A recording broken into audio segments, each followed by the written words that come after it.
Selamat datang di channel Keluarga Pandu, rumah berbagi cerita dan pesan. Iya, selamat malam rekan-rekan pencinta live Instagram, sahabat-sahabat Insta yang saya hormati, yang saya kasihi. Malam ini kembali lagi kita bertemu dalam perbincangan yang tidak kalah menarik dibandingkan waktu-waktu yang sebelumnya, ya.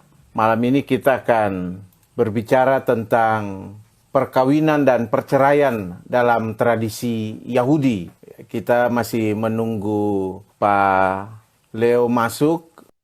Halo. Iya. Halo, Bung. Halo, Tabea, selamat malam. Tabea. Mesti Sehat, diterangkan Bung? tuh, Tabea itu apa?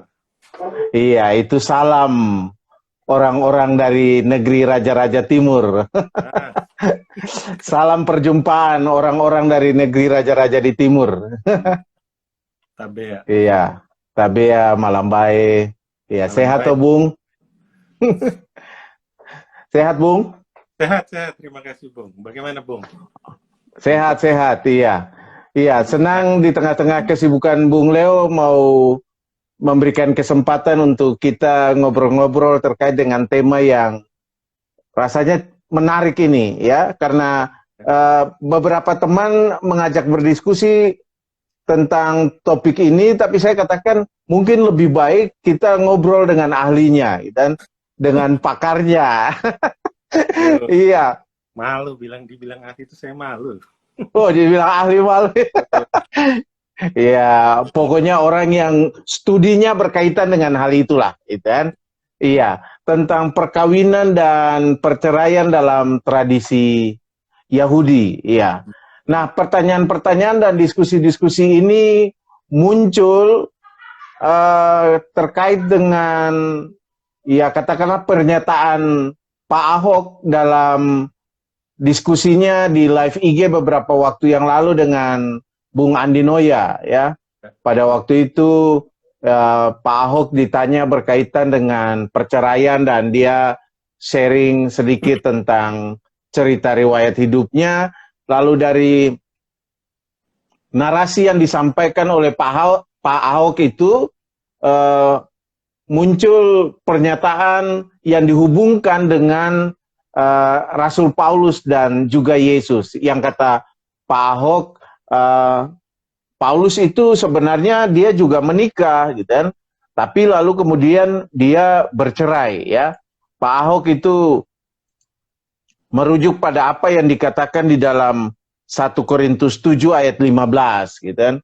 1 Korintus 7 ayat 15 yang berbicara bahwa kalau pasangan itu tidak seiman dan dia tidak mau mengikuti apa yang kita imani, ya boleh diceraikan. Dan menurut Pak Ahok begitu, itu kan.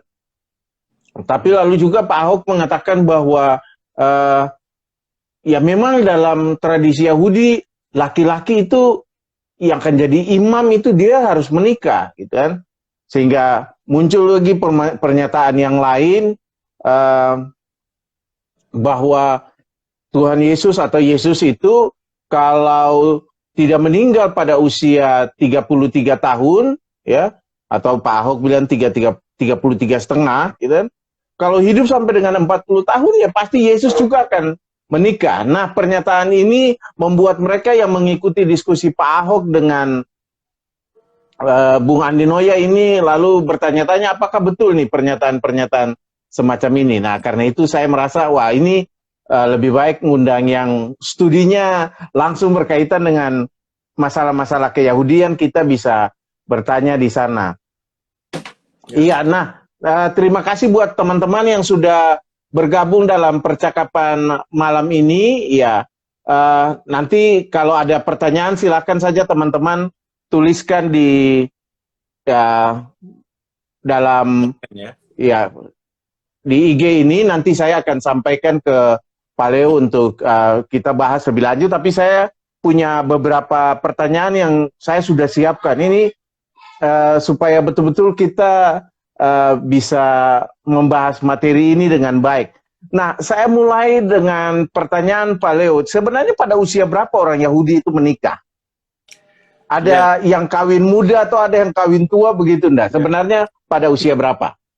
Ya, terima kasih Iya, Bung Oce dan kesempatannya ya. Saya sangat senang diberi kesempatan untuk ikut dalam IG yang salah satu IG paling populer di dosen-dosen Fakultas Teologi. Jadi saya sendiri juga pengen punya beginian, nanti akan menjadi inspirasi ini. Ya, iya, jadi soal kapan usia itu memang sebenarnya mesti lihat dulu yang dimaksud Yahudi apa ya. Kan Yahudi itu ada iya, orang yang sebagai etniknya, sebagai keyakinan, sebagai budaya, sebagai iya, pribadi dan sebagainya, atau keturunan yang sangat tradisional tuh kalau ibunya Yahudi, iya, dia otomatis menjadi Yahudi. Jadi kita lihat karena yang mungkin yang dimaksud pertanyaannya Bung Oce adalah yang beragama ya, orang Yahudi yang beragama Yahudi atau oh Yudaisme. oke, iya, oke, ya betul, Kalau yang yang beragama bukan ya tentu Yahudi. saja, kalau yang bukan tentu saja dia ngikutin ya aspirasinya yang lain lah. Tapi kalau Iya, dalam Yudaisme di era modern tentu saja sudah mengikuti kebanyakan diskusi-diskusi dan pengembangan hukum agama atau sistem iya, keagamaan yang modern dan sesuai dengan konteks masa kini. Progresif, ada yang iya, progresif sekali, ada yang tradisional. Tapi kalau iya, konteksnya dengan diskusinya Pak Ahok, berarti kan kita membayangkan di era zamannya Yesus atau zamannya Rasul Paulus ya. iya, Nah di era itu sangat umum pernikahan dini, itu sangat-sangat umum. Ya, iya, jadi ada perkataan Rabi, ada perdebatan di kalangan Rabi sendiri di masa itu ada perdebatan, tapi ada salah satu perdebatan yang mengatakan kalau anak laki-laki umur 12 belum menikah, pikirannya akan kotor terus. Nah, itu wah, dinikahkanlah buruan karena wah bahaya yang sebelum dinikah pikirannya kotor ya. sebelum dia jatuh dalam dosa karena pikiran kotor. Jadi kayak gitu, ada yang begitu, ada yang bilang umur 16 sampai 18, 18 sampai 20, 20 sampai 24 itu ada perdebatan di situ, tapi dini ya, tidak seperti di masa kini ada penundaan dan sebagainya. Jadi kalau sekarang ini ada wacana-wacana untuk orang menikah dini di kalangan Iya, tertentu itu sebetulnya pengulangan sejarah. Dulu begitu. Dan juga harus dipahami bahwa Maria, bundanya Yesus itu dini menikahnya, jangan dibayangkan wanita dewasa yang wanita oh jadi karir. pernikahan dini juga ya. Pernikahan dini antara Yusuf dan 14 Maria sampai termasuk pernikahan dini ya. kenapa iya 14 sampai 17 tahun. Mau jatuh nih. Iya, Ya, jadi kira-kira begitu. Secara sederhana di era modern ya seperti umumnya agama modern, tapi di era Yesus dan Paulus cenderung nikahnya dini. Kira-kira begitu oke, jawabannya. iya, oke. Nah, tapi apakah itu memang lalu diatur atau orang punya kebebasan untuk memilih apakah 12 harus memang menikah, artinya ada kewajiban dari orang tua atau anak-anaknya sendiri bisa memilih untuk itu gitu kan. Kalau sekarang ini kan ya orang ada yang dipaksa orang tua juga gitu kan. Ya ada yang karena sudah diatur oleh undang-undang Ya. nggak boleh menikah dini, harus sesuai usia, ya mengikuti undang-undang. Nah, ini bagaimana? Kalau ada Ya, kebiasaan atau ada pola seperti ini, tetapi dalam praktek biasanya apakah lalu ada pemaksaan atau bagaimana nih? ya, jadi sebetulnya kita mesti memahami basis teologisnya yaitu dari Kejadian 1 ayat 28 ya. Beranak cuculah dan penuhilah bumi. Nah, itu sebagai basis teologis bagi agama Israel kuno yang di Alkitab, Perjanjian Lama dan sebelum pembuangan, dan juga menjadi basis bagi Yudaisme awal yang sesudah pembuangan itu. Nah, itu menjadi dasar dan berarti menikah adalah dalam tanda petik anjuran agama atau hukum agama, aturan agama, mitzvah dalam bahasa Ibraninya. Iya. Tetapi yang di situ kan kalau menurut Alkitab itu kan hanya untuk kebutuhan prokreasi, dan ini penting sekali asumsi bahwa itu untuk kebutuhan prokreasi sangat-sangat penting.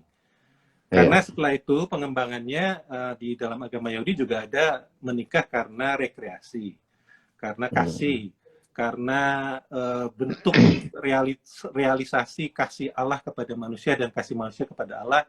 Misalnya dalam Kidung Agung secara alegoris kan seringkali ditafsirkan oleh banyak rabi dan termasuk juga kalangan Kristen sejak dulu bahwa itu adalah gambaran kasih Tuhan kepada umatnya dan ekspresi respon umatnya kepada Tuhan. Nah itu, tapi itu belakangan. Yang paling inti adalah menikah adalah prokreasi. Suka nggak suka, dijodohkan atau enggak. Nah, jadi itu yang menjadi semacam bukan hukum pemaksaan ya, karena kita nggak tahu kalau misalnya dikembalikan ke masanya Yesus atau Paulus, kita belum punya data apa itu dipaksa ya, wajib, itu nggak tahu kita. Tapi bisa diduga bahwa itu memang jadi dorongan sosial dan tabu kalau tidak menikah, dan bukan saja tidak menikah ya, punya anak, karena Kejadian 1 ayat 28 kan penuhilah bumi, beranak cuculah. Jadi artinya bukan saja menikah itu menjadi ekspresi keagamaan, punya anak juga menjadi ekspresi keagamaan. Jadi memang begitu kurang lebih gambarannya. Tuntutannya semacam itu. Aneh kalau tidak menikah.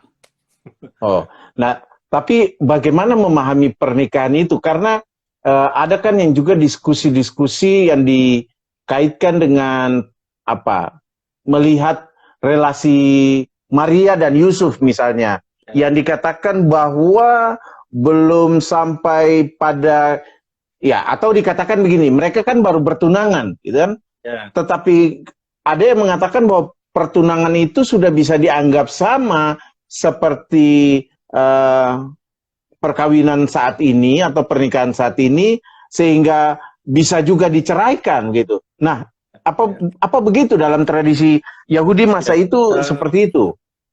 Ya, itu memang saya kira tidak ada jawaban yang konklusif ya, karena tetapi betul bahwa apa tadi disebutnya sebelum menikah itu pertunangan penting luar biasa. Ada bukan satu kitab, tetapi ada kumpulan kitab kompendium tradisi Yahudi rabbinis yang namanya Talmud. Talmud itu, jadi kalau dalam tradisi Yahudi, ini cepatnya aja ya, tradisi Yudaisme itu menerima ada 2 jenis Taurat. Taurat yang tertulis, yaitu 5 kitab Musa yang kita kenal di dalam Alkitab. Lalu Taurat yang tidak tertulis atau oral. Nah, Taurat yang tidak tertulis itu pada kurang lebih tahun 200 dituliskan, jadi tidak tertulis oral tetapi dituliskan, jadi ada kontradiksi. Menjadi yang namanya Mishnah. Tafsiran dari Mishnah itu namanya Talmud. Nah, Mishnah dan Talmud itu punya satu traktat yang khusus tentang pernikahan dan pertunangan, namanya Kiddushin. Kiddushin itu kan akar katanya kadosh, kekudusan. Kudus, pengudusan. Jadi dari kata itu saja kita tahu bahwa mulai dari pertunangan itu sudah kudus nilainya sampai dia menikah. Nah, jadi memang akan ada ruang perdebatan seberapa dia tingkatnya dengan pernikahan sehingga waktu pertunangan itu bisa diputus sama dengan dicerai. Itu yang saya kira perlu dielaborasi lebih jauh, tapi dari asumsi ini jelas itu dari pertunangan pun sudah ada semacam ikatan, karena Kiddushin itu nama lain dari nama kitab itu adalah erusin, artinya itu ikatan. Jadi dari mulai bertunangan pun sudah ada semacam ikatan yang menuntut komitmen. Jadi saya kira dari sisi itu hanya seberapa dituangkan, seberapa itu menyangkut di hukum, legalitasnya itu adalah diskusi yang lebih lanjut. Kira-kira begitu, Bung. Nah, Nah, ada pertanyaan juga, Bung, misalnya berkaitan dengan sebenarnya tradisinya itu patriarkat atau patrilineal atau matrilineal, karena ada yang mengatakan kalau melihat dalam kejadian laki-laki meninggalkan ibunya itu kan kesannya matrilineal itu. Nah, dalam tradisi Yahudi seperti apa sih sebenarnya, Bung? Ya, itu historis, artinya berkembang, tapi sebagai asumsi itu patriarkal. Sebagai asumsi, artinya asumsi budaya ya. Memang matrilineal, dan itu matrilinealnya itu bukan karena semata-mata elaborasi teologis, tetapi tidak lepas dari konteks sejarah. Sejarah Yahudi adalah sejarah keluaran, hidup menjadi masyarakat yang di bawah tekanan sosial yang lebih besar, minoritas, harus terpencar kemana-mana. Mengapa lalu muncul asumsi tentang perempuan yang menjadi penerus genealogi dari keyahudian, identitas Yahudi seseorang. Karena kan laki-laki akan lebih sering mati kelaparan, harus pergi jauh dan tidak kembali, mati karena perang dan seterusnya. Perempuanlah yang harus melindungi rumah tangga dan seterusnya, lalu perempuan menjadi soko guru dari itu. Jadi matrilinealitas maupun itu sebetulnya dalam konteks yang dinamis. Tapi sebagai asumsi teologis sangat cenderung patriarkal. Nah, itu kan Pak Ahok bicara tentang perceraian ya. Perceraian itu berangkatnya laki-laki, kepentingan laki-laki, Bung. Bukan kepentingan perempuan. Di masa itu. Ya, di masa itu kepentingan laki-laki. Iya, tapi kita akan sampai di sana. Ya, tapi kembali. Oke, iya. Nah, tapi kembali lagi ke pertanyaan-pertanyaan di awal itu. Nah, apakah seseorang boleh memilih untuk tidak menikah? Kalau dikatakan bahwa ini ada aturan atau ini ada semacam katakanlah dalam kaitan dengan kisah penciptaan, dengan prokreasi dan rekreasi, tapi apakah orang boleh memilih untuk tidak menikah? Boleh. Bukan boleh. Diberi ruang. Oh, memang ada orang yang ya sekali lagi memahami konteks sosial budaya, jadi melihatnya dari segi sosiologis, bukan saja semata-mata asumsi teologis ya. Kadang-kadang kan orang bicara boleh dan tidak itu kadang-kadang cuma karena asal-asalan teologis. Tapi karena saya lebih kepada orang ilmu sosial, jadi saya cenderung penjelasannya itu sosiologis karena sangat besar kejadian semacam itu. Misalnya sedikitnya jumlah perempuan, laki-lakinya harus bepergian, laki-lakinya berada tidak karena satu dan hal, misalnya menjadi tentara Romawi. Romawi itu punya tentara yang banyak orang Yahudinya. Josephus contohnya ya, namanya Joseph Flavius, dia pernah jadi tentara. Nah, kalau menjadi tentara kan menjadi ruang menikah dengan perempuan Yahudi menjadi lebih kecil. Kalau dia dikirim jauh, pergi misalnya tentara Yahudi dikirim ke Papua misalnya gitu, ya dia sulit kan. Jadi selalu ada kenyataan-kenyataan sosial yang merasa pilihan-pilihan itu menjadi luas. Jadi lebih kepada seberapa kohesifnya kelompok sosial itu. Misalnya di kampung ada laki-laki yang tidak menikah, dia jadi omongan.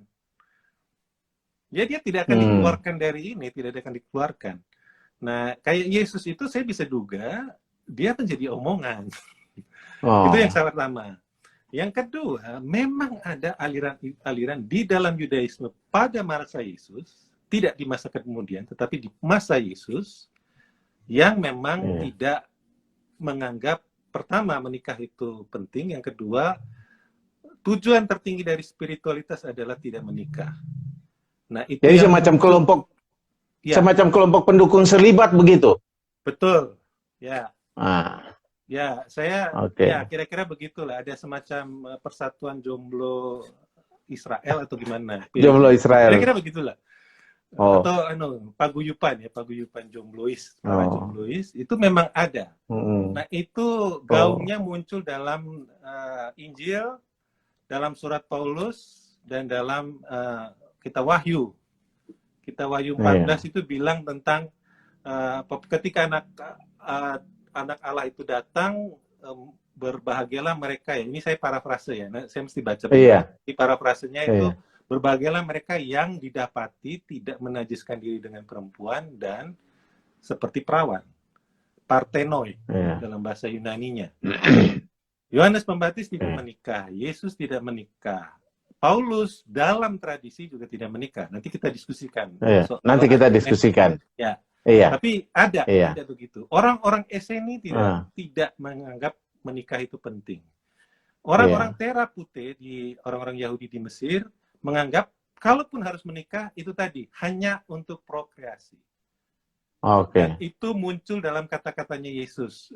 Saya buka aja deh supaya ini penting ya. Saya buka ada kata-kata Yesus yaitu ini. Jadi dari Matius ya, dari Matius pasal berapa ini? Ya, Matius 19 ayat 12. Ini saya kira ayat yang terkenal. Ada orang yang tidak dapat kawin karena ia memang lahir demikian. Lahir demikian dari rahim ibunya, jadi faktor biologis. Dan ada orang yang dijadikan demikian, kebanyakan orang-orang Kasim ya, orang-orang yang di apa istilahnya itu Kebiri ya, orang-orang di Kebiri. Kebiri. Biasanya begitu. Kalau di Iya. istana itu selalu pengawal-pengawal para ratu, para putri itu Iya. orang-orang Kasim-Kasim Kebiri. itu. Ya, orang Iya. Kasim ya. Kemudian Iya. juga dan ada orang yang membuat dirinya demikian karena kemauannya sendiri karena kerajaan sorga. Nah, seperti kaum kata-kata Eseni itu ya. ya, kata-kata membuat dirinya demikian itu bermakna dua. Umumnya orang Kristen menganggap itu orang yang tidak menikah, selibat. Tapi sebetulnya dalam konteks zaman Yesus itu bermakna dua. Satu, orang yang selibat, memutuskan diri selibat.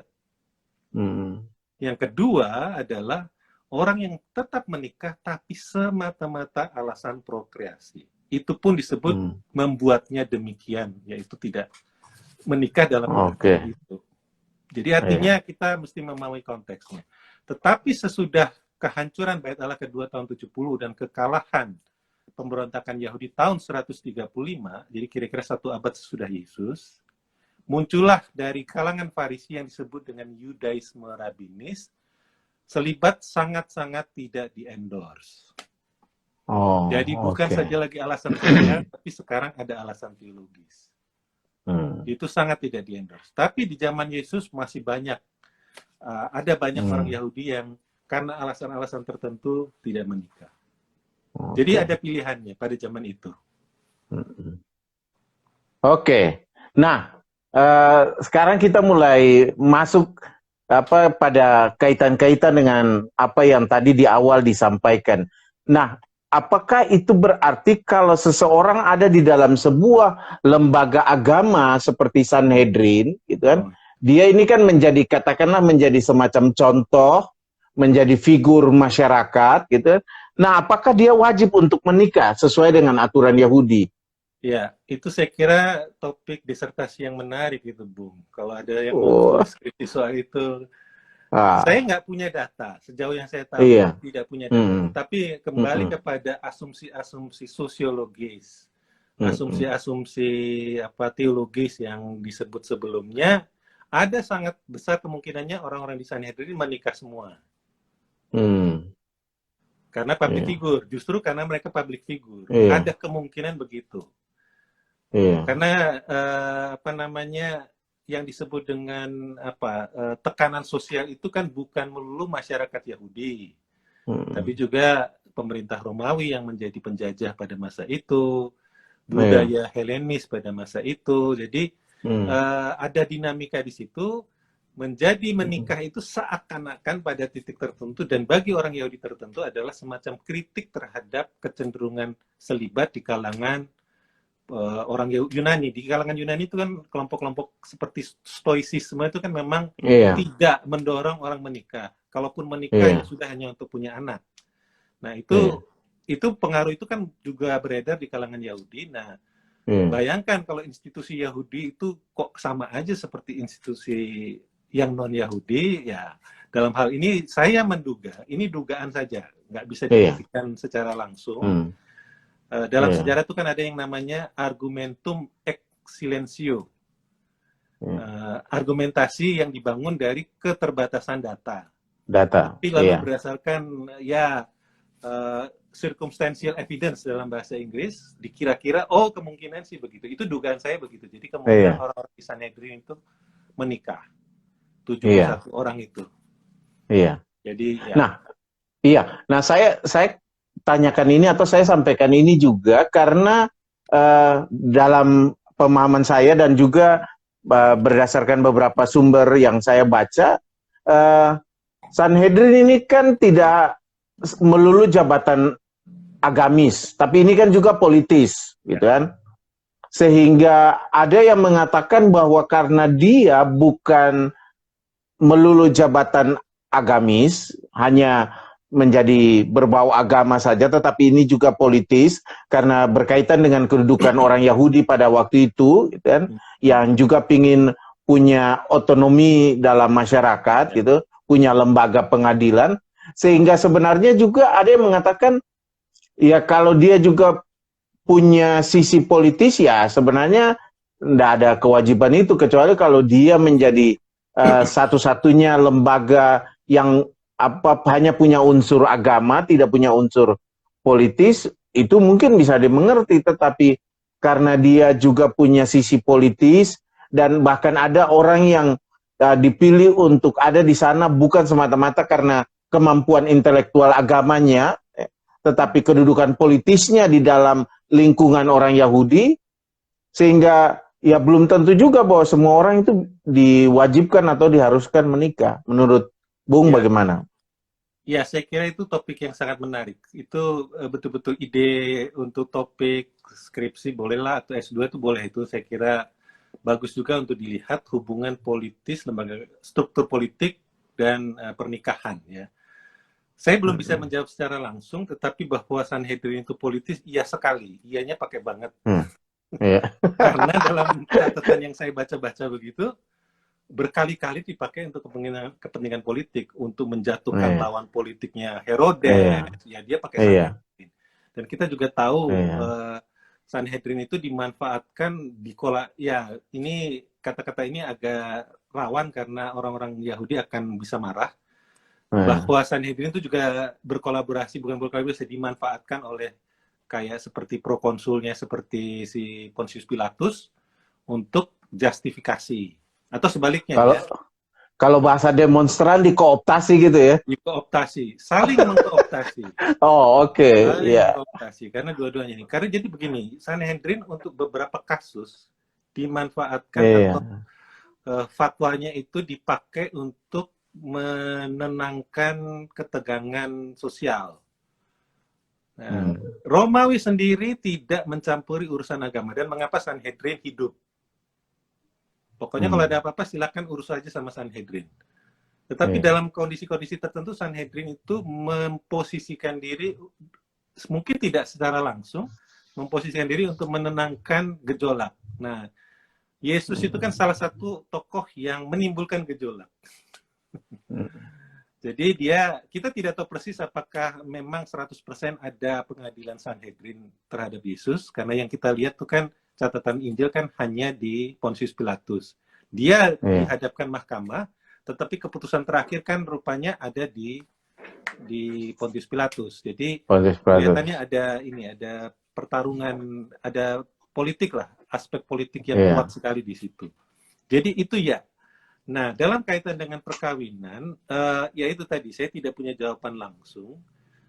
Dugaan saya kalau itu tokoh hampir pasti dalam tanda petik. Kalau tokoh itu tokoh mainstream, maksudnya mainstream itu yang diakui oleh otoritas, ya diketahui juga oleh penguasa Romawi. Raja Herodes juga tahu, dugaan saya itu dia menikah.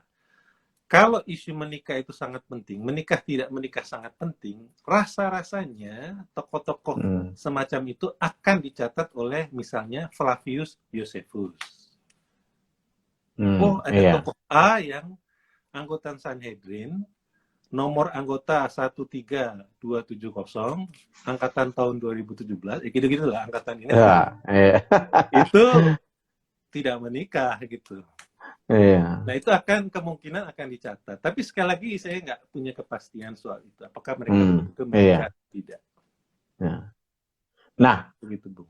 Kita semakin masuk. Nah, pertanyaannya, apakah kalau begitu, kalau dihubungkan dengan Paulus kan ada perbedaan pendapat, ada yang mengatakan dia Sanhedrin, dia tidak Sanhedrin, yang mengatakan dia cuma hanya dalam tanda kutip kaki tangannya Sanhedrin ketika dia harus dalam tanda kutip juga menumpas orang Kristen. Jadi apakah dalam kaitan dengan ini lalu bagaimana kita membahas soal menikah dan tidak menikah dari Paulus ini dalam kedudukannya sebagai apakah dia Sanhedrin atau tidak? Ya, mungkin pertanyaan pertamanya yaitu apakah dia Sanhedrin atau tidak. Ada dugaan begitu. Memang ada beberapa, ya saya kira ada 1-2 pakar, bukan mayoritas tapi minoritas, pandangan yang mengatakan dia Sanhedrin karena yaitu khususnya dalam kaitan dengan misinya dia ke Damaskus untuk dalam tanda petik pembersihan lah. Pembersihan terhadap kelompok-kelompok disiden ya, itu sampai hari ini kan juga terjadi lah kelompok-kelompok tertentu yang kerjanya itu adalah membereskan kelompok-kelompok yang dianggap menyimpang. Nah, itu dugaannya di situ. Tapi kita nggak pasti. Saya sendiri pada posisi tidak yakin Rasul Paulus itu. Gurunya iya, gurunya kan Iya. Gamaliel itu. Gamaliel anggota Sanhedrin, Ya, betul. itu Ya. Hazaken ya, ada dua Gamaliel yang Iya. Gamaliel Hazaken yang tua sama yang muda. Yang muda itu masih beberapa puluh tahun kemudian, tetapi yang tua ini Iya. gurunya dari Saul ya, nama Yahudinya Iya, itu Saulus ya. Saul itu atau Iya. Saulus. Iya. Itu dia memang Sanhedrin, tapi Saulusnya belum tentu. Tapi bahwa Iya. dia orang yang sangat aktif itu tidak berarti bahwa dia Sanhedrin. Rasa-rasanya Iya. kok bukan, karena Sanhedrin itu kan eselon ya, pejabat eselon. Iya. Dia kayak Iya. anggota Komnas gitulah kira-kira. Yang baru turun ke lapangan jika sangat dibutuhkan. Nah, sedangkan dalam kesaksiannya Kisah Para Rasul, Saulus itu kan lebih sebagai eksekutor. Jadi kayaknya bukan anggota Sanhedrin. Dia itu lebih kepada kalau di gereja Katolik pada zaman abad pertengahan yang kerjanya mengejar itu kan ada tentaranya, itu dia adalah apa namanya, adalah kalau tidak salah ya, ini teman-teman mohon mengoreksi jika saya salah, kan ada namanya Kuria Romana yang jaga keutuhan ajaran gereja. Nah itu dia kan punya pasukan yang untuk memastikan proses itu terjadi. Nah Rasul Paulus bayangkanlah semacam itu, dia semacam sayap milisinya, atau itu bahasanya kok jelek banget ya, bukan sayap milisi, tapi orang yang memastikan kemurnian ajaran lah kurang lebih. Jadi rasa-rasanya kok bukan Sanhedrin. Tapi sekali lagi semua ini adalah tafsir. Bagi yang merasa Sanhedrin ya silahkan argumennya saja sih. Iya. Oke. Nah berarti kemungkinan bahwa dia menikah karena dia anggota Sanhedrin itu juga sebuah argumentasi yang lemah. Atau bagaimana? Iya, kalau dikaitkan dengan posisi dia. Jadi begini ya, Sanhedrin itu kan bukan semua rabi. Tidak semua rabi anggota Sanhedrin, hanya 71 orang saja. Jadi artinya bahwa dia rabi, Saulus itu rabi, dan dia tidak menikah, bisa saja, sama seperti itu. Tapi bahwa dia rabi dan dia anggota Sanhedrin, dan dia tidak menikah, itu saya kok merasa tidak ada argumennya. Itu lemah, betul, Bung bilang lemah. Itu lemah sekali. Iya, sama seperti tidak semua pendeta anggota majelis sinode gitu ya. Betul. Iya. Nah, iya. Nah, tapi dalam bahasa Yunani akar katanya sama dengan sinode. Iya, sinodos itu kan. Hodos, ya. Iya. Iya. Sanhodos ya. Iya, sanhodos. Nah, kalau begitu bagaimana dengan diskusi tentang apakah Paulus menikah ataukah tidak ini dengan mengacu pada apa yang ada dalam 1 Korintus 7 itu misalnya, yang mengatakan Paulus menikah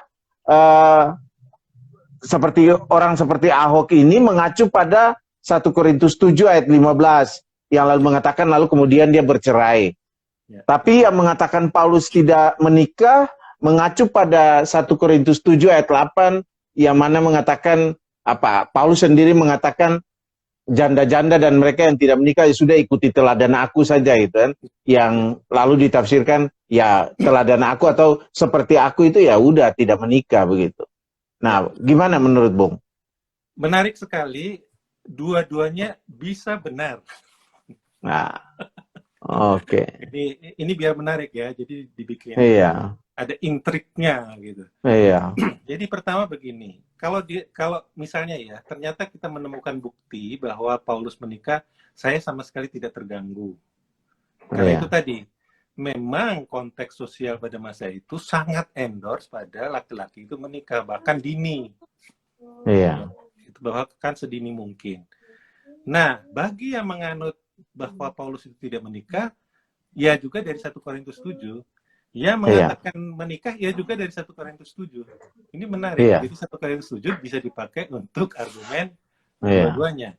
Ya mengatakan bahwa tidak menikah, sebetulnya banyak, tapi salah satunya 1 Korintus 7 ayat 1 yang mengatakan, gimana nih, saya buka dulu ya. 1 Korintus 7 ayat 1 itu kan mengatakan, dan sekarang tentang hal-hal yang kamu tuliskan kepadaku adalah baik bagi laki-laki kalau ia tidak kawin. Ya, Tidak Itu kawin ayat 1 itu. Ya, tidak kawin itu kan bahasa Yunaninya tidak menyentuh perempuan. Iya. Terlibat berarti. Iya. Ya, jadi itu. Lalu seperti tadi yang Bung bilang ayat berapa? 13 ya. Ayat 8 dan ayat 15 itu. Ayat 8 dan ayat 15, betul. Nah, Iya. itu menarik bahwa itu selibat. Jadi yang paling tampak itu selibat, dan itu yang menjadi gambaran umum sekali, karena kita harus tahu bukan saja soal fakta tekstual, tapi fakta sosialnya, yaitu karena ayat ini mengapa di kalangan Kristen sejak dini, sejak gereja perdana, ada gerakan selibat. Sampai hari ini yang dipertahankan dalam tradisi Katolik. Itu ya berdasarkan Rasul Paulus. Jadi dari situ menunjukkan betapa kuatnya impresi teks bahwa Paulus selibat. Ya. Apalagi dengan 7 ayat 1 tadi. Bukan saja tidak kawin, tapi tidak menyentuh perempuan. Teks aslinya begitu. Kalau dilihat di dalam bahasa Inggris begitu. Do not touch women. Nah, jadi memang arahnya kok ke arah selibat. Tetapi yang mengatakan bahwa Paulus menikah itu juga berdasarkan 1 Korintus 7 ayat sebentar saya buka catatan, dikatakan bahwa ini jadi ayat 7 ayat 8 disebut orang yang tidak kawin. Dikatakan di situ kan ada kayak tidak kawin, itu dalam bahasa Yunani itu agamos. Gamos itu kan menikah, jadi poligami dan seterusnya. Berarti tidak. Agamos, tidak menikah. Tapi menarik bahwa di ayat 11 ada ekspresi, ada frasa mengatakan ia harus tetap hidup tanpa suami. Dan ayat 34, perempuan yang tidak bersuami. Jadi artinya ini implikasinya begini, pernah menikah lalu tidak hidup tanpa suami, artinya entah meninggal atau dicerai. Itu juga menggunakan bahasa Yunani yang sama, agamos. Jadi artinya tidak menikah ada 2, 1 selibat, 1 pernah menikah. Pernah menikah lalu kondisi pasca pernikahan, entah cerai atau meninggal pasangannya, dua-duanya disebut dengan agamos. Nah, inilah yang menjadi argumen bagi beberapa pakar yang mengatakan Paulus itu pernah menikah lalu sekarang tidak. Sekarang tidak itu diarahkan dikira-kira karena bercerai. Nah, itu yang menjadi argumennya Pak Ahok. Nah, itu tapi artinya itu kan argumen lapis kedua, bukan argumen lapis pertama. Argumen lapis pertama adalah yang disebut dengan tidak menikah, pertama selibat, yang kedua pernah menikah. Status sekarang tidak menikah. Nah, itu jadi janda pun disebut juga agamos. Menurut konteksnya itu. Jadi saya kira dua-duanya ada dasarnya, tinggal mana yang paling meyakinkan. Sejauh saya pahami, yang lebih meyakinkan selibat. Ya, dengan asumsi begini, Rasul Paulus menganggap dirinya murid Yesus sekalipun dia tidak pernah secara personal langsung. Sehingga waktu Yesus mengatakan di Matius tadi dan dalam Markus khususnya tentang keutamaan menikah, tidak boleh cerai dan seterusnya, keras ya pilihan ininya. Itu Rasul Paulus mengikuti itu. Dan seperti yang sebelumnya saya bilang, memang ada kelompok Yahudi yang menganggap pernikahan bukan yang prioritas. Yang dicerminkan misalnya dalam kitab Wahyu. Penyambut terbaik dari anak domba Allah adalah mereka-mereka yang tidak mencemari diri dengan perempuan dan yang seperti perawan. Partenois. Partenon itu artinya perawan. Jadi kira-kira begitu, Bung. Saya cenderung, menurut saya argumen paling kuat Rasul Paulus tidak menikah, selibat. Tapi bahwa mereka mengatakan ada yang mengatakan begitu, ya itu tadi argumennya dibangun dari 1 Korintus 7. Terima kasih Bung. Sebelumnya kalau ada yang mau bertanya silakan menulis. Nah, saya akan lanjut ke yang kedua terkait dengan topik kita. Nah, apakah itu berarti bahwa dalam tradisi Yahudi perceraian itu bukan sesuatu yang, atau katakanlah kita bilang saja bukan masalah besar begitu, atau gimana, Bu? Yudaisme yang mainstream, yang kalau di Iya, zaman Yesus kan ada yang macam-macam ya. iya, Itu Yesus tidak menganut yang perceraian, kesannya begitu, tapi itu juga perlu iya, didiskusikan lebih lanjut. Tetapi secara umum, apalagi Yudaisme rabinis, jelas tidak ada masalah dengan perceraian. Itulah kenyataan hidup. Sehingga mereka punya mekanisme-mekanisme. Dan tiap kali orang Yahudi menikah, menurut tradisi rabinis, itu kan laki-laki harus memberikan kontrak pernikahan kepada perempuan yang namanya ketubah. Ada surat iya, kontraknya. Jadi kontrak ya, bukan sekedar surat pernyataan pernikahan, tapi ada kontrak, yaitu isinya kewajiban suami terhadap istri, kewajiban istri terhadap suami, dan jika terjadi perceraian. Harus bagaimana? Ada harta gono gini dan gini. Jadi sudah punya mekanisme. Nah, itu yang saya kira jelas. Kalau dari sisi itu jelas bahwa perceraian bukan hal yang terlalu aneh. Sekalipun dari sisi teologis, dari sisi spiritual, kelompok-kelompok Yahudi mistik dan sebagainya itu punya variasi-variasi pemahaman ya, misalnya tentang pemahaman bahwa bahkan mereka mengatakan begini, pasangan kita itu, jodoh kita itu sudah di tangan Tuhan ketika 40 hari sebelum terjadi perjumpaan sperma dan telur, itu Tuhan sedang menentukan pasangannya siapa. Bahkan ada cerita begituan. Jadi memang ada keyakinan bahwa bukan saja ini jodoh di tangan Tuhan, bahkan jodoh sudah diatur di surga gitu loh. Sebelum kejadiannya udah ditunjukin Pak Oce akan menikah dengan Bu Murti, udah ketahuan dari dulu. Ada itu di database-nya di surga. Jadi mau lari kemana pun ya nggak bisa karena sudah istilahnya sudah takkan lari, jodoh dikejar. Tapi dari asumsi ini pun dimengerti bahwa manusia terbatas pemahamannya. Kenapa terjadi perceraian? Jadi untuk merekonsiliasi dua pandangan ini, kan harusnya kalau ini murni terjadi, bahwa perjodohan sudah ditentukan di surga, ya mestinya nggak ada perceraian ya. Tapi enggak, manusia terbatas. Dia punya free will, punya kebebasan kehendak, sehingga lalu dia bisa saja salah pilih dan lalu terjadi perceraian. Tapi Yudaisme punya mekanisme. Itu lebih menjadi tantangan bagi Kristen. Khususnya karena Yesus keras dalam hal itu. Iya.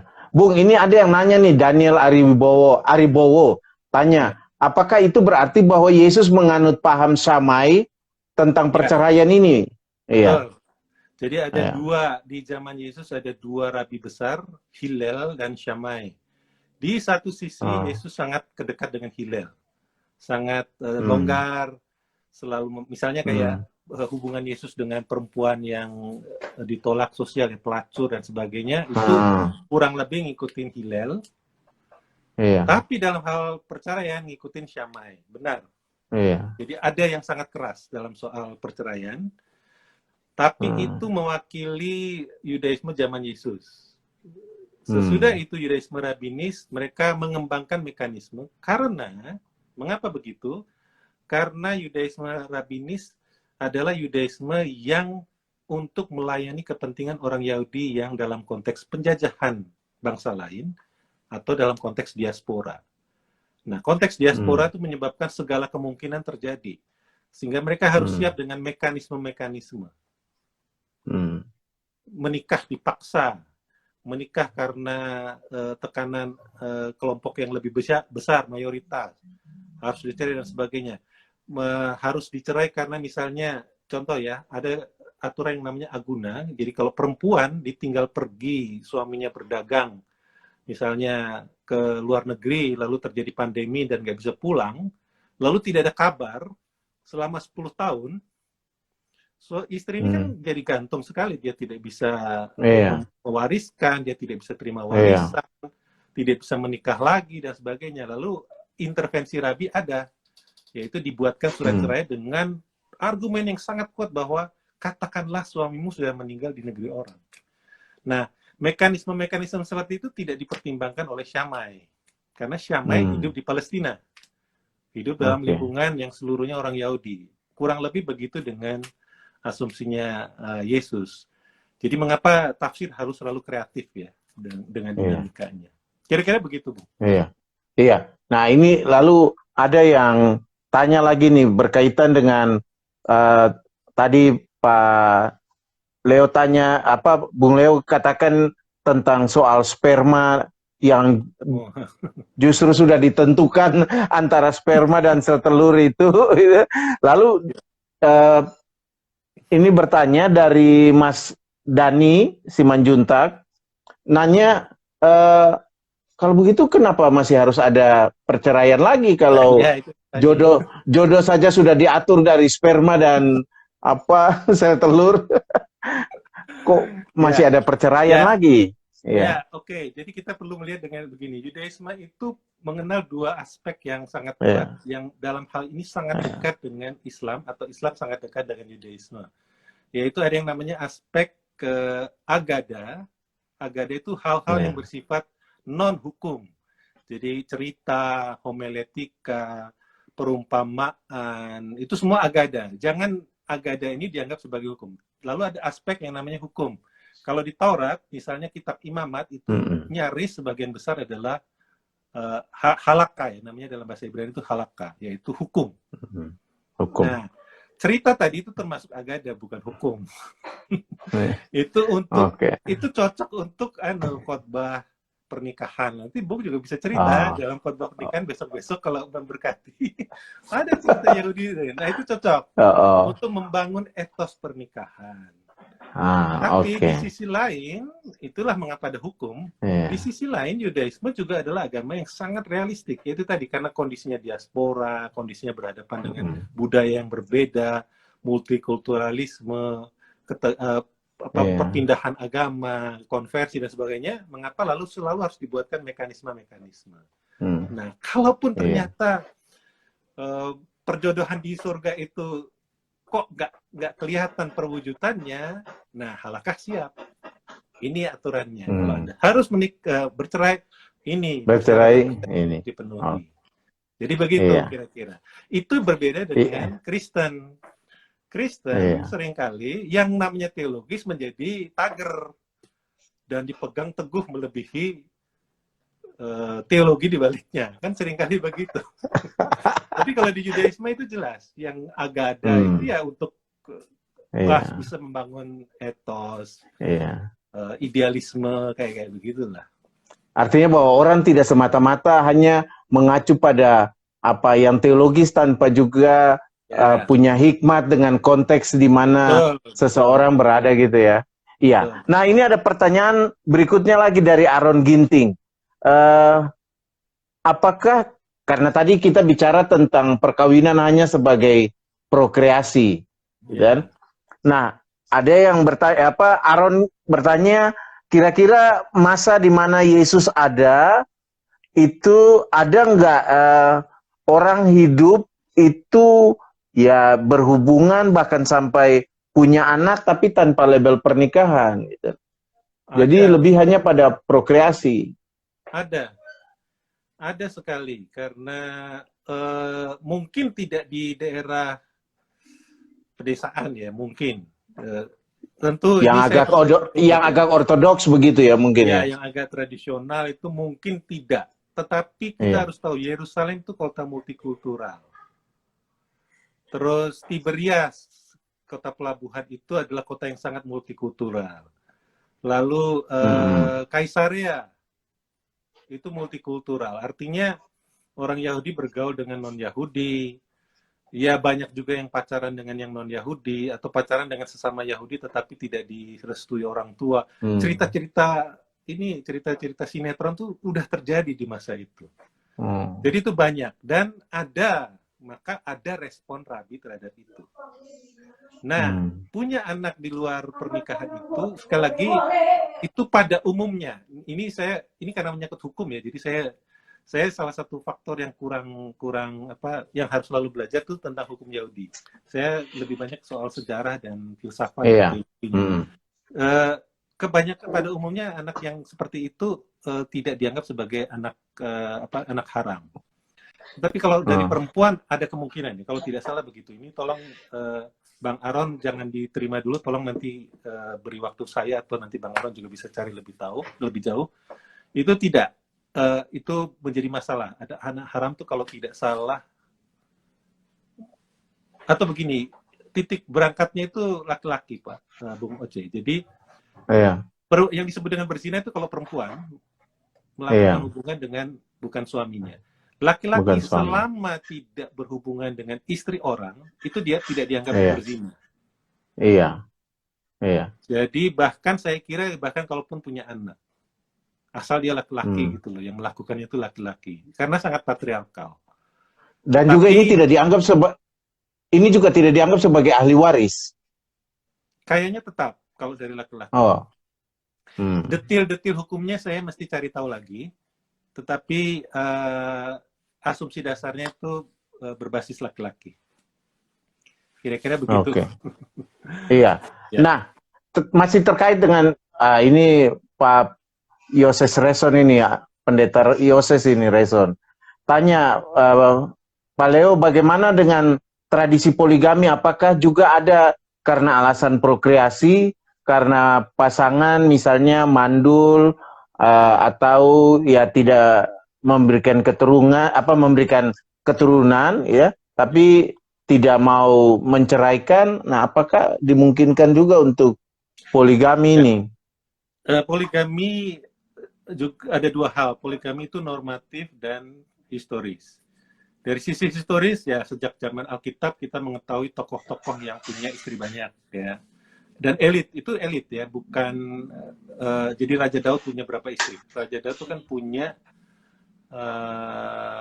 Milka, terus Abigail, terus siapa lagi? Itu ada beberapa. Iya. Belum lagi selir, lalu yang paling terkenal Raja Salomo ya. Abraham kita juga tahu punya 4, dan Yakub juga punya 4. Abraham punya 2 atau berapa itu? Lalu Yakub punya 4. 2 istri 1. Ya, tapi itu historis ya, artinya bukan norma. Sebagai norma, itu juga historis, yaitu pada masa tertentu sangat ideal tertinggi adalah monogamis. Monogamis adalah ideal tertinggi. Contoh paling jelas adalah alegori dari Kidung Agung sebagai alegori antara Tuhan dan pasangannya.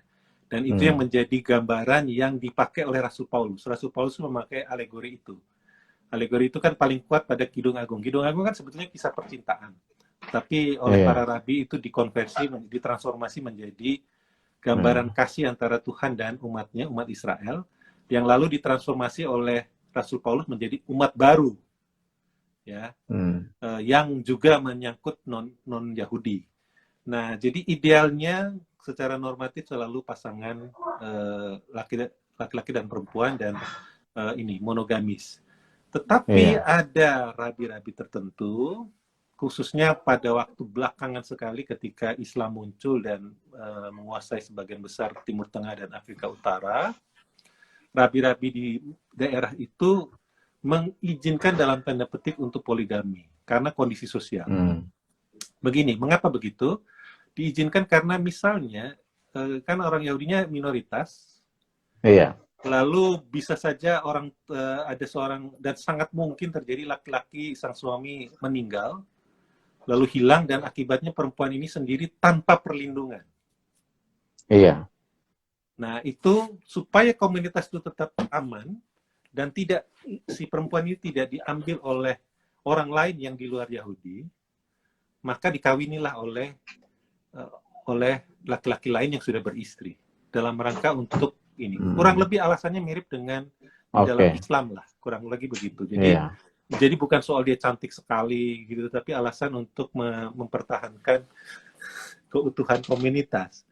Juga faktor tidak punya anak. Tidak punya anak itu bisa menjadi 2, yaitu menceraikan istri pertama, mengambil istri baru untuk punya anak, atau tetap ada istri pertama dan ada istri yang kedua gitu. Nah, ini ada pertanyaan lanjutan juga nih terkait dengan apa yang tadi Bung Leo cerita soal 10 tahun pergi tak ada kabar berita itu kan. Nah, ini lalu ditanya kembali, lah terus kalau pulang siapa yang mesti diceraikan? ini Bang Toyib ya, ini kisah Bang Toyib. Memang Bang Toyib itu kisah universal, Bung. Itu di mana-mana ada. Jadi begini, kalau saya tidak bisa mengatakan secara pasti karena bukan rabi dan saya perspektifnya dari orang yang mempelajari Yudaisme saja ya. Jadi mohon ini jangan dianggap fatwa dan kemutlakan gitu ya, bukan firman Tuhan ini. Jadi kalau sudah betul-betul Bet Afdin ya namanya, pengadilan agama mengatakan oke, suamimu tidak pulang 10 tahun dan berdasarkan argumen bahwa sampai hari ini tidak ada yang berita yang menunjukkan dia masih hidup dan teman-teman tak ada kabar berita gitu. Tidak ada berita, maka kamu resmi dicerai. Jadi begitu laki-laki itu pulang, ya mohon maaf, Anda adalah lelaki yang tidak punya hak lagi terhadap perempuan tersebut. Dan hartanya dia, harta laki-laki itu sudah beralih kepada anak-anaknya. Sehingga tergantung kasih karunia dari keluarga baru ini. Tapi begini, poin yang penting adalah Yudaisme Rabbinis sudah punya mekanisme itu. Pertanyaan ini sudah ditanyakan. Ini menjadi persoalan bagi kita yang ke Kristen yang masih memperdebatkan soal boleh cerai atau tidak dan sebagainya. Nah, itu jadi persoalan. Tapi bagi Yudaisme, sama seperti saya kira dengan Islam, fatwa soal itu sudah banyak sekali dan mereka sudah siap dengan mekanismenya. Kira-kira begitu.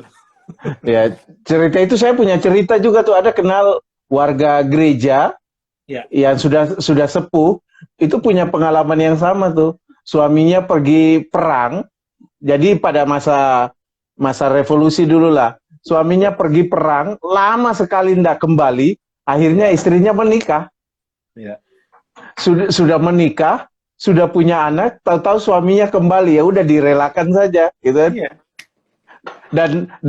Dan mereka ada di dalam gereja yang sama dan punya relasi yang baik gitu kan. Nah, saya jadi ingat terhadap warga gereja ini gitu. Tapi begini, poin pentingnya begini, Bung. Di kalangan Kristen dalam cerita Bung itu ada semacam itu semata-mata berbasis sosial. Tetapi poin terpenting dari Yudaisme, pertanyaan semula dari Mas Yoses itu adalah di Yudaisme sendiri sudah ada mekanismenya. Dari sisi hukum tuh jelas banget. Itu dari Kristen itu kan lebih kepada ya gimana sih relasi sosial gitu. Kalau di Kristen itu kan ngikuti hukum umum. Ya, kalau sudah menikah lagi ya sudah gitu.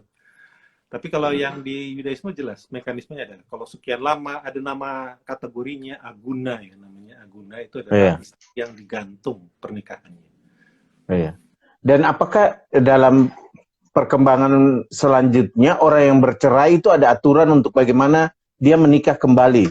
Ya, ada. Bung, ada. Jadi diatur juga. Jadi dia boleh menikah kembali tetapi ada aturannya begitu ya? Mirip dengan di Islam yang ada namanya talak. Talaknya itu kan sampai 41, 2, 3, 4, 1 berarti dia tidak boleh menikah dengan suami yang sama, harus dengan orang lain dulu baru boleh kembali dan seterusnya itu ada, dan Yudaisme sama seperti itu. Nah ini ada pertanyaan dari Nopri.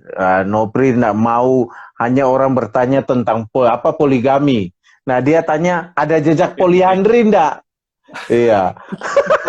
Sebagai cerita ada. Katanya siapa tahu perempuan bangsawan Yahudi gitu kan, boleh poliandri nih. Kalau tidak salah saya dari sisi cerita ada Agada yang tadi itu ya, ada halaka dan Agada. Tapi kalau dari halaka yang tradisional itu berbasis laki-laki.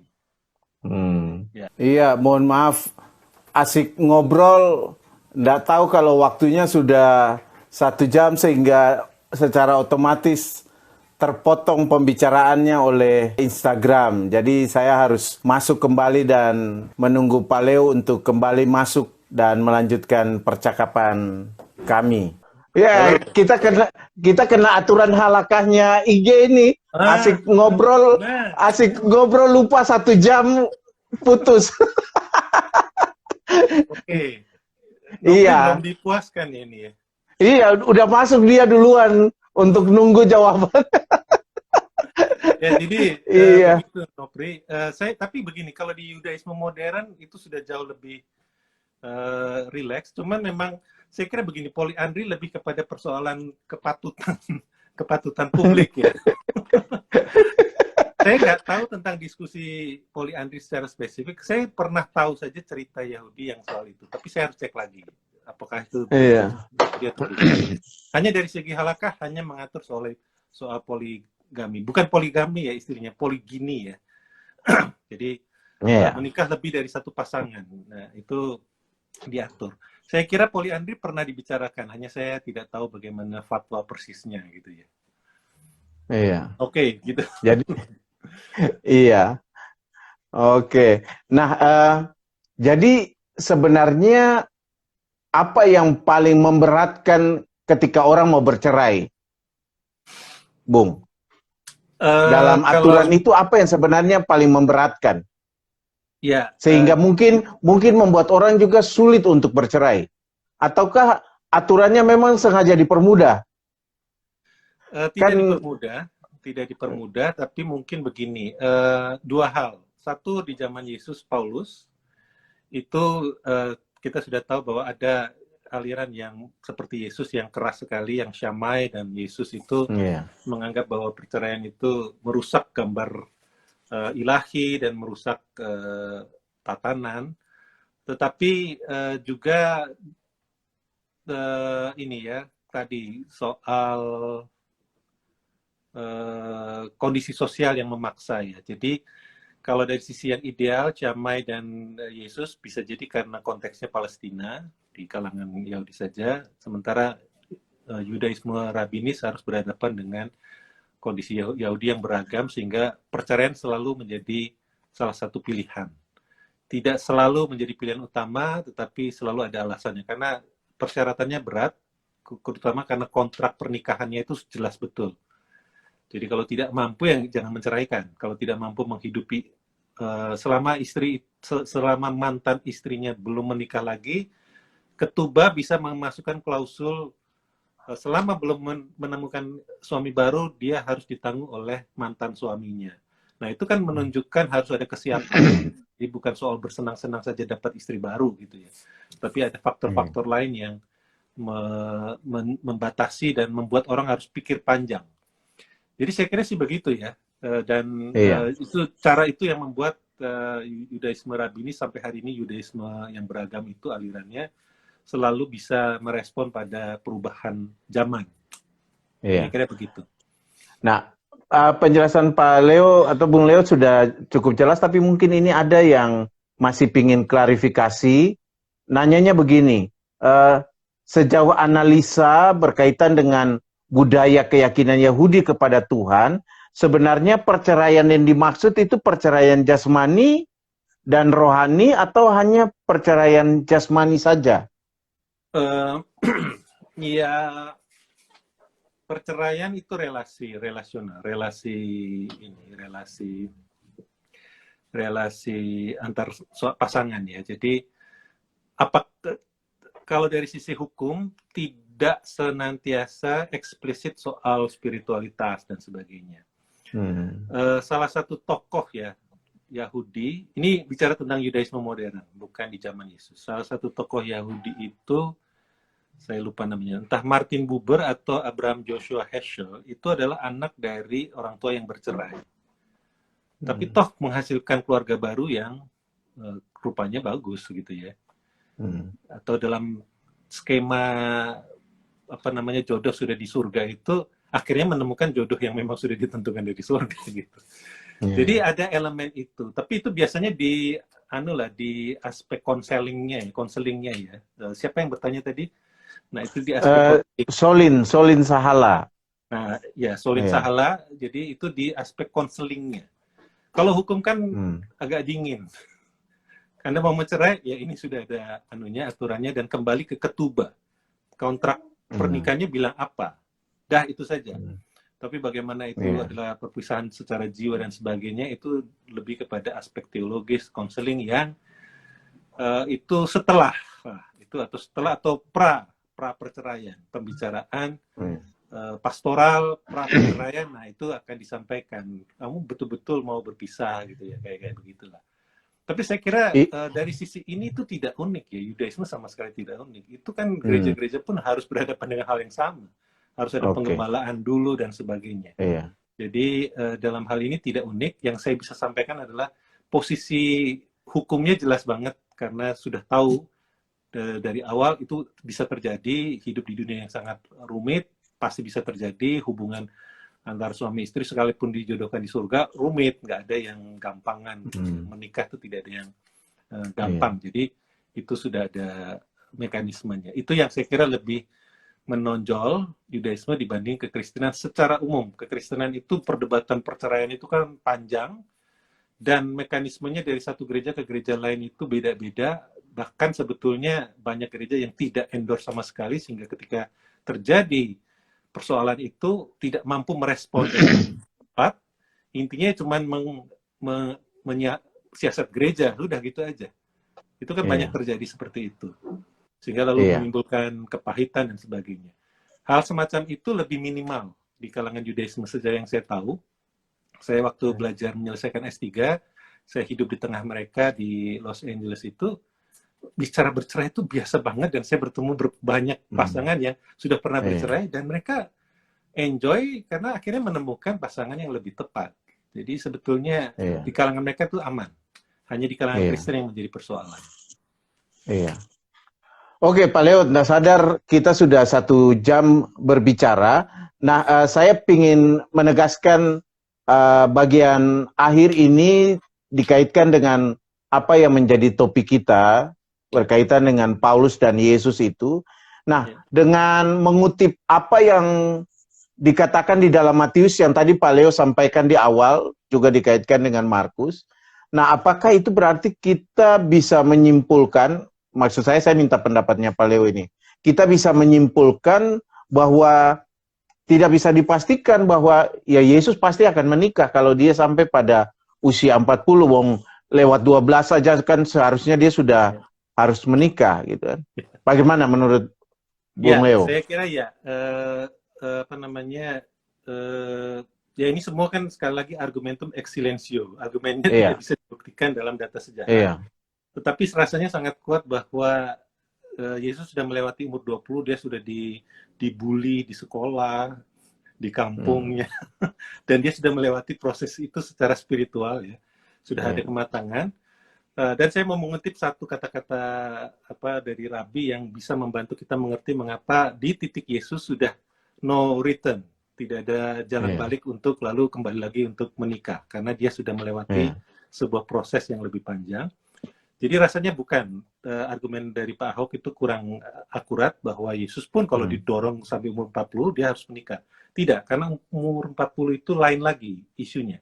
Jadi saya kutip saja ya dari sebuah bagi teman-teman yang belajar Yudaika dari Mishnah yang disebut dengan Pirkei Avot. Pirkei Avot itu artinya nasihat-nasihat dari para leluhur.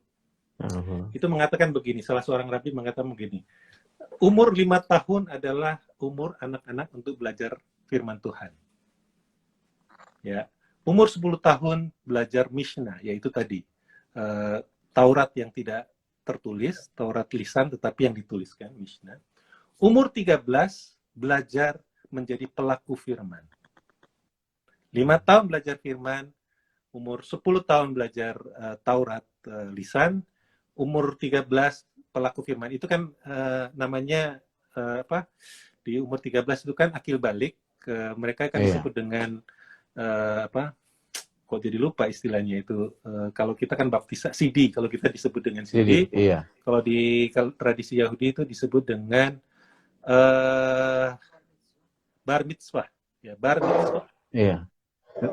Sorry, saya potong dulu sebelumnya, Bung, sebelum dilanjutkan. Berarti ini kan juga menolong kita untuk memahami kisah Yesus yang 12 tahun di Bait Allah itu ya. Betul sekali.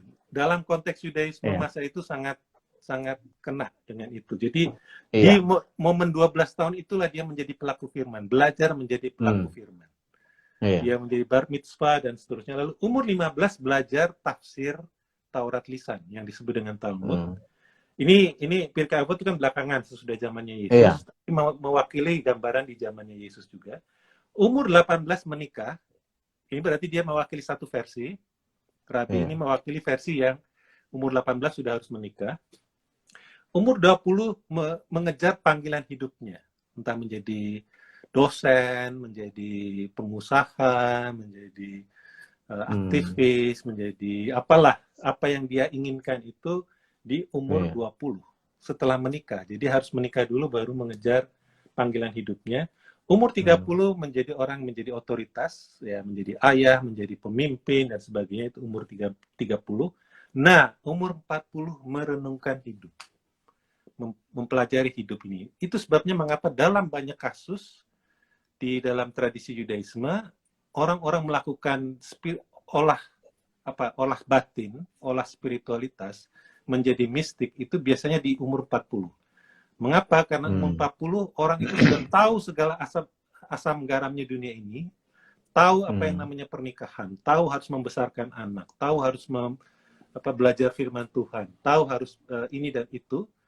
Pada titik itu baru dia siap secara mental untuk melakukan, kalau dia mau memutuskan ikut olah spiritualitas, itu umurnya 40 tahun. Itu saran itu ada. Tentu saja dalam kenyataan sejarah, orang umurnya beda-beda ya. Ada yang umur 30 tahun itu ada tokoh mistik Yahudi namanya Ishak Luria, mudah sekali dia sudah belajar ini spiritualitas. Jadi dari sisi ini bahwa 40 tahun itu penting, Pak Ahok benar. Cuman bukan soal pernikahan. Nah, lalu umur 50 tahun menjadi penasehat dan seterusnya. Itu ada kata-kata itu. Jadi saya kira itu gambaran umum dari Yudaisme, apa yang ideal dari fase-fase kehidupan, siklus kehidupan itu dimulai dengan belajar firman Tuhan dan diakhiri dengan menjadi konselor, menjadi orang yang memberi nasihat kepada generasi berikutnya. Itu yang saya kira penting. Kemudian ini terakhir juga kan ya Bung. Jadi karena saya mencatat apa yang disampaikan Pak Ahok supaya sekaligus diklarifikasi. Saya kira begini, Pak Ahok mengatakan tentang Yesus itu, Paulus itu imam, jelas bukan, karena imam hanya orang Lewi. Paulus itu kan orang suku Benyamin, jadi pasti bukan. Suku Benyamin. Jadi dikatakan bahwa dia pernah cerai, lalu istrinya tidak terima dengan itu, ya itu tadi, itu adalah bagian dari tafsir, karena Pak Ahok bilang tafsirannya. Jadi saya kira kalau tafsir kita harus saling menghargai lah. Hanya saja menurut saya itu tidak akurat. Nah, yang penting adalah begini, respon saya adalah pengakuan bahwa Pak Ahok itu dari Kristen Ortodoks, maksudnya tradisional ya, kelompok Injili. Nah, memang Injili kan sangat tegas dalam soal perceraian. Jadi saya kira itu konteksnya. Konteks bahwa Pak Ahok membutuhkan justifikasi di tengah keputusan yang dia sebut sendiri sebagai keputusan yang maha berat. Jadi kita harus memahami bahwa dia membutuhkan dukungan spiritualitas untuk keputusan berat. Jadi itulah lalu muncul argumen seperti itu yang saya kira mengikuti pandangan ahli tertentu. Saya sendiri tidak merasa itu akurat, itu saja. Yang kedua, terakhir, saya kira dari pihak saya nanti itu adalah bagaimana membaca 1 Korintus ini. Ya, kita harus memahami banyak hal ya. Tadi saya sudah sebutkan Yesus, Yohanes Pembaptis, dan Paulus mengikuti sebuah pandangan Yudaisme pada masa itu yang tidak menganggap menikah sebagai sesuatu yang prioritas. Ada hal yang lebih tinggi dan lebih ini sesuai dengan panggilannya. Karena saya kira itu penting dengan Matius tadi ya, Matius 19 itu yang menunjukkan gambaran sosiologis. Ada orang yang begini, ada orang yang begitu. Jadi tidak perlu dikotomikan. Yang kedua yang penting dilihat adalah Korintus adalah surat yang memproyeksikan komunitas eskatologis. Nah, ini yang kadang-kadang tidak dilihat penafsir-penafsir Kristen. Jadi orang menikah tidak menikah, bercerai atau tidak, itu dalam konteks yang ntar lagi Yesus mau datang nih. Kendalikan nafsumu, kan kira-kira begitu. Lalu yang kedua adalah, masa kamu masih mengurusin urusan kawin-mawin? Itu kan kata Yesus ya. Hal kerajaan surga bukanlah persoalan kawin-mawin. Nah, saya kira itu harus dilihat, bukan melulu soal boleh tidak cerai. Jadi Korintus itu bisa menjadi argumen yang rada ceroboh kalau kita tidak memahami konteks, bahwa konteksnya adalah konteks eskatologis. Di masa eskatologis ada hal yang lebih prioritas daripada urusan kawin-mawin, cerai atau tidak cerai. Nah, saya kira itu yang respon saya, bagaimana ayat ini dipakai untuk apa saja dan bagaimana itu sebaiknya dilihat. Begitu, Bung. Oke. Iya, terima kasih Bung untuk kasih percakapan semuanya. kita yang sudah berlangsung 1 jam lebih ini. Terima kasih untuk pemikiran-pemikiran dan masukan-masukan untuk kita lebih mengetahui soal perkawinan dan perceraian ini dalam konteks tradisi Yahudi, ya, bukan dalam konteks kekristenan. Terima kasih juga untuk rekan-rekan Insta yang sudah bergabung dalam IG Live malam ini. Mohon maaf kalau pertanyaan-pertanyaannya belum semua bisa jawab karena kita punya keterbatasan waktu. Semoga pertanyaan-pertanyaan ini juga bisa menjadi bahan untuk percakapan-percakapan selanjutnya. Sekali lagi terima kasih Pak Leo, terima kasih buat teman-teman semuanya, sukses dengan tugas-tugasnya. Salam buat keluarga, Tuhan berkati. Tuhan berkati. Ya, makasih Bung.